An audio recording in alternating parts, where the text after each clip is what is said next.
1933 সালে। জি, আমি 19/8/2024 থেকে আজকে করলাম। আমি 1/1/2003 থেকে অধ্যাপতি পর্যন্ত। আসলে অনুভূতি শিক্ষকতা মহান পেশা। এখানে আসলে শিক্ষকতাটা কিন্তু চাকরি না, এটা হলো সেবা। সেবামূলক একটা প্রতিষ্ঠান, পারিশ্রমিক সরকার দেয়। তো এটা অন্যান্য চাকরি থেকে এই চাকরিটা একটু ব্যতিক্রম। যেমন যেকোনো চাকরি ঢুকতে টাকা পয়সা অর্থনৈতিকভাবে স্বাবলম্বী হওয়া যায়, কিন্তু যারা শিক্ষকতা পেশায় আছি, আমরা সমাজকে অন্ধকার থেকে আলোর দিকে নিয়ে যাই। সমাজ দ্বারা কারিগর হিসেবে, দেশ গড়ার কারিগর হিসেবে আমরা কাজ করি। এই হিসাবে এই পেশাটা আমার কাছে অন্যান্য পেশার চেয়ে মহৎ বলে মনে হয়। রেজাল্টটা দুঃখজনক। অন্যান্য বছরের তুলনায় এই নামাঙ্কুর আর বিদ্যাপীঠে 2025 সালের রেজাল্ট খারাপ হয়েছে। এখানে 204 জন আমরা কমপ্লিট করেছি, 201 জন পরীক্ষা অংশগ্রহণ করছে, এর মধ্যে 3 পাস করছে আর 28 জনের মতো ফেল করছে। এখানে পার্সেন্টেজটা ছিল 36, অর্থাৎ রেজাল্টের অবস্থাটা আসলে আলোকিত মানুষ এবং রেজাল্ট দুইটা কিন্তু দুই জিনিস।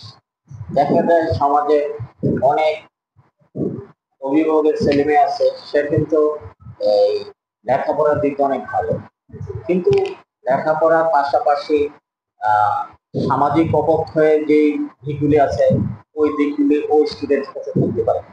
তো আসলে আলোকিত মানুষ বলতে লেখাপড়া তার সাধ্যমতো করবে, লেখাপড়া করলেই যে ভালো মানুষ হওয়া যায় এমন না। ভালো মানুষ হওয়ার পিছনে আরো অনেকগুলি কারণ এর মধ্যে থাকতে পারে।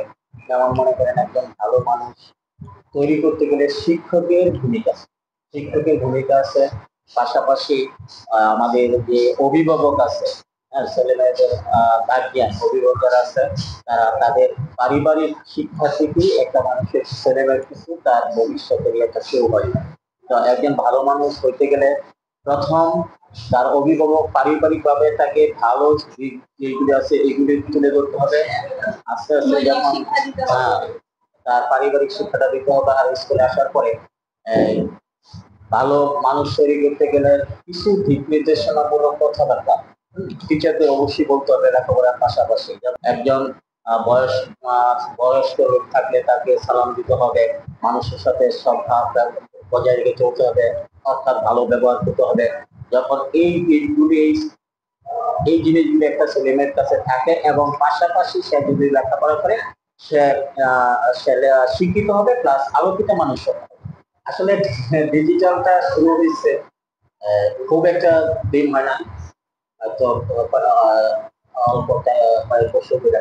এই ডিজিটাল টেস্ট আসার পরে আমাদের বিদ্যালয়ে কম্পিউটার ল্যাব দিচ্ছে সরকারিভাবে। এখানে আমাদের আছে, প্রতিদিনই আমরা এই যে ল্যাবের সাহায্যে কাজ করি, স্টুডেন্ট ল্যাবের সাহায্যে কাজ করে, প্রতিদিন ক্লাস দিই।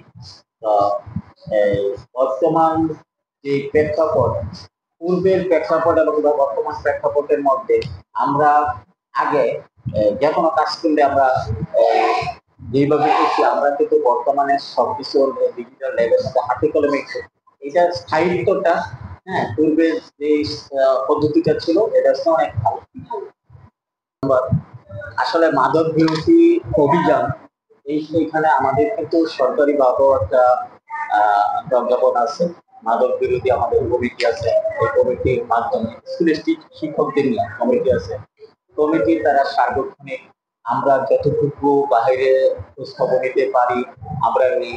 পাশাপাশি কোন স্টুডেন্ট যদি ইফতিজিনের আওতায় আসে অথবা যদি একটা ছেলে মেয়ে মাদকের দিকে আকৃষ্ট হয়, আমরা যদি জানি তাৎক্ষণিক আমরা টিচার যারা আসছে তারা ওই ছাত্রছাত্রীদেরকে স্কুলে আমি অফিসে তাদেরকে বুঝানোর পরে আমরা অভিভাবকদেরকে অবহিত করি, তারা যেন এই বিষয়টা সচেতন থাকে, তাদের ছেলে মেয়েরা মাদকের দিকে না যায়। ওই জিনিসগুলি আমরা তাদেরকে বলি। প্লাস আমরা মাদক থেকে বিরত থাকার জন্য আমরা সহশিক্ষার কার্যক্রম লেখাপড়ার পাশাপাশি তাদেরকে আরো কিছু জিনিস তাদেরকে অন্তর্ভুক্ত করাই, তাদেরকে যেসব জিনিসগুলি করলে হয়তো ছেলেমেয়েরা আমাদের থেকে দূরে থাকবে, যেমন আমাদের ওই যে ফুটবল খেলায়, ফুটবল খেলায়, তারপরে সাংস্কৃতিক জগৎ আছে, বিতর্ক প্রতিযোগিতা করা, লাইব্রেরিতে বই পড়ায়, বিভিন্ন অনুষ্ঠানের মধ্যে দিয়ে রাখি যাতে ছেলেমেয়েরা মাদকের থেকে একটু দূরে আসে। শুধু মাদক না, মোবাইল থেকে মোবাইল এটা কিন্তু আরেকটা মাদকের মতনই অনেক বিশাল একটা জিনিস। স্যার, সর্বশেষ আপনার কাছে প্রশ্ন রাখবো যে নারী শিক্ষাটা কতটুকু জরুরি? আসলে শিক্ষা নারী পুরুষ সবারই সমান অধিকার। হ্যাঁ, আজকে থেকে মনে করেন 20-30 বছর আগে আমাদের অভিভাবক যারা ছিল তারা কিন্তু এই মেয়েদের শিক্ষার ক্ষেত্রে খুব একটা ভূমিকা রাখে নাই। তারা হয়তো ভাবছে যে মেয়ে মানুষ একটু বড় হইলেই বিয়ে দিয়ে দিবে, হ্যাঁ, পরে ঘরে চলে যাবে, তাহলে হয়তো এমন চিন্তা ভাবনা, এত লেখাপড়া করা, এত কষ্ট করে টাকা পয়সা খরচ করে তাদের পিছনে লাভ চাচ্ছে। হ্যাঁ, এই ইয়ার থেকে কিন্তু আসলে পূর্বে নারী শিক্ষার প্রতি অভিভাবকদের আসলে অনেক হচ্ছে, কিন্তু বর্তমানে আসলে আমি দেখছি বিভিন্ন রেজাল্ট, পাবলিক পরীক্ষায় যে কোনো রেজাল্ট হলে দেখবেন ছেলেদের থেকে মেয়েরা দেয়, তাই না? তারপরে বর্তমানে বিভিন্ন সরকারি বেসরকারি স্বায়ত্তশাসিত অফিস আদালত যেগুলি আছে এগুলিতে কিন্তু কর্মকর্তা কর্মচারী যারা আছে এরা কিন্তু ছেলেদের থেকে মেয়েদের আরো বেশি সংখ্যা। সুতরাং আমার কাছে মনে হয় আসলে এই আমাদের যে রেজাল্ট ছেলেদের থেকে মেয়েরা দেয়া, তারপরে এই বিভিন্ন দপ্তরে ছেলেদের থেকে মেয়েদের কর্মকর্তার সংখ্যাটা বেশি, এই জিনিসটা আমার কাছে আসলে পজিটিভ ফিল মনে হয়। দেশের উন্নয়নে তারা ভূমিকা রাখে, দেশের কল্যাণে তারা কাজ করে, ছেলে মেয়ে তো সমান অধিকার, তাহলে তারা পিছিয়ে থাকবে না। আসলে পিছিয়ে থাকার সুযোগ নাই, এবং এই যে সুযোগ নাই এখন বর্তমান যারা অভিভাবক আছে তারা এই জিনিসটা বুঝে দেখে ছেলেদের থেকে মেয়েদেরকে আরো বেশি যত্নশীল হয়।